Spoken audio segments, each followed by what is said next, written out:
Bonsoir à tous et bienvenue à C'est lundi, que lisez-vous 36e édition. Alors, qu'est-ce que j'ai lu la semaine dernière? Donc, j'ai fini le premier tome de Queen Betsy, Vampire et célibataire. Donc, je vous ai dit que j'aimais bien, c'était pas non plus un coup de cœur. C'est vrai que la fin du livre dépote pas mal, j'ai bien aimé, du coup... En fait, c'est vrai que le côté un peu humour qu'on a dans tout le livre, on le retrouve vraiment jusqu'à la fin, jusque quasiment dans la bataille finale. Et c'est assez bien fait, je trouve que ça tourne... Enfin, ça se combine assez bien. Et en plus, ça promet quand même un tome 2, je pense, bien comme il faut. Il y a un bon retournement de situation auquel on s'attend pas forcément. Les personnages secondaires sont pas mal. Il y a juste le méchant, dont je ne sais plus le nom. C'est Nonos, là. Elle l'appelle Nonos à un moment, mais je sais plus, tant pis. Donc le méchant, par contre, pour un méchant, il est quasi pas présent, et ça, je trouve que ça manque un petit peu. Mais bon. En soi, ça gêne pas trop l'histoire, parce que c'est vrai que ce tome, on sent que c'est vraiment pour un peu installer l'histoire, pour installer donc la nouvelle vie de Betsy, et aussi pour nous présenter donc les personnages qui vont la suivre dans ses aventures. Donc une saga qui est vraiment sympa et que je vais suivre. Voilà. Sinon, donc, je vous avais demandé ce que je devais lire la semaine dernière et donc j'ai choisi La première goutte de sang, donc c'est le premier tome du Monde de la chasseuse de la nuit, spin-off de la chasseuse de la nuit. Et j'ai été totalement convaincue par Spade. Je veux un Spade pour Noël. Franchement, c'est vraiment vraiment bien, je trouve, comme spin-off. Le livre se suffit à lui-même, c'est vraiment un très bon one-shot. Et l'histoire en elle-même, elle tient carrément la route. Spade, je dirais, est digne d'un guerrier, donc c'est quand même limite mieux que Bones. Denise est un personnage du coup qu'on n'avait pas tant vu que ça, mais il se révèle vraiment beaucoup et il est assez intéressant. Elle évolue en fait au fur et à mesure de l'histoire, et donc ça c'est quand même pas mal. Sa relation avec Spade aussi, nous, en tant que lecteurs, dès le début, on est mais allez-y, et puis eux, chacun de leur côté, ils sont mignons. Sinon, vers les 2 tiers du livre, je pense, on retrouve un peu toute l'équipe. Il y a Kat, Bones, il y a Yann et mon cher qui viennent. Donc ça, c'est pas mal. Je pense que ça permet aussi d'installer un petit peu le tome 2 qui va être sur mon cher.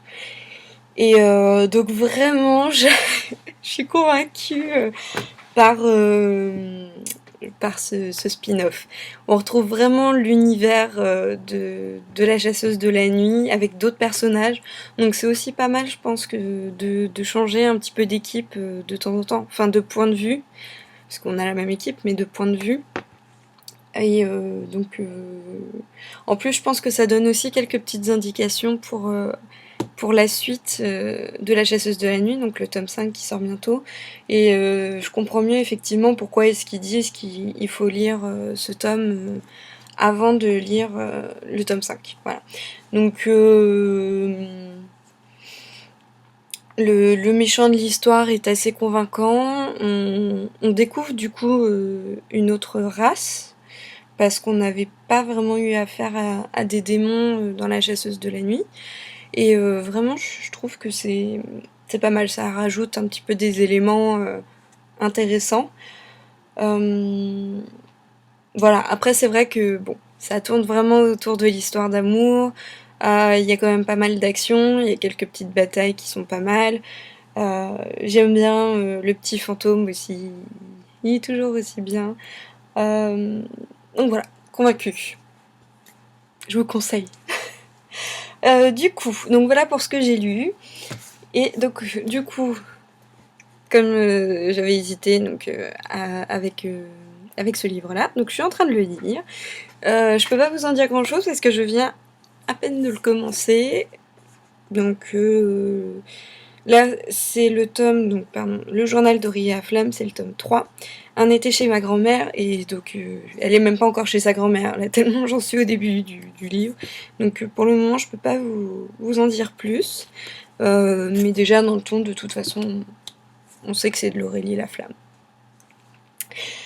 Donc voilà. Et du coup, alors pour ce que je vais lire, si j'arrive à le finir rapidement, je ne sais pas encore ce que je vais commencer après.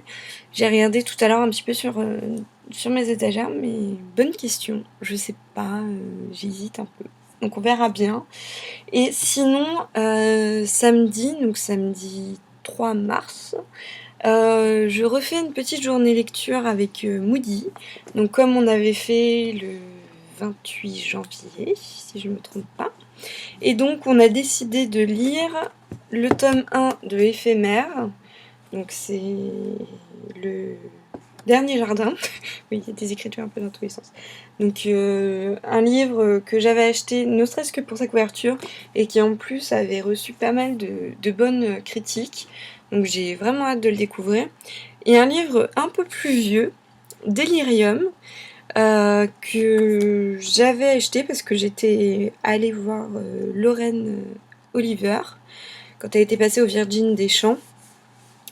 Et donc j'en avais entendu pareil de bons avis. Donc pareil, j'ai hâte de le découvrir. En plus, j'ai lu Le dernier jour de ma vie de Lorraine Oliver, qui avait vraiment été une très très belle découverte. Donc là pareil, j'ai hâte de découvrir ce livre-là. Donc je pense que là, ces 2 livres vont bien nous occuper samedi. Et puis bah voilà. Sinon, dans les news, je ne sais pas. Là, comme ça, je me souviens plus en fait. À vérifier, mais 4 filles un jean normalement sort cette semaine. Ou alors je me suis complètement trompée, je sais pas. Bon, on verra bien, faut que je revérifie en fait. J'aurais dû vérifier avant, je suis nulle. Enfin voilà, donc voilà pour un petit C'est lundi que lisez-vous. Oui, je sais, nous sommes mardi, mais hier en fait, en rentrant du salon de l'agriculture, j'ai fait un gros coup de barre et impossible de faire une vidéo. Sinon j'aurais été toute mollassonne et j'aurais rien réussi à vous sortir. Donc voilà. Et bien sur ce, je vais vous souhaiter une bonne soirée, une bonne semaine avec de bonnes lectures. Et je vous dis à lundi. Je recommence, c'est pas drôle. Ah mince. Donc je vous souhaite une bonne soirée, une bonne semaine avec de bonnes lectures. Et je vous dis à lundi prochain. Salut à tous.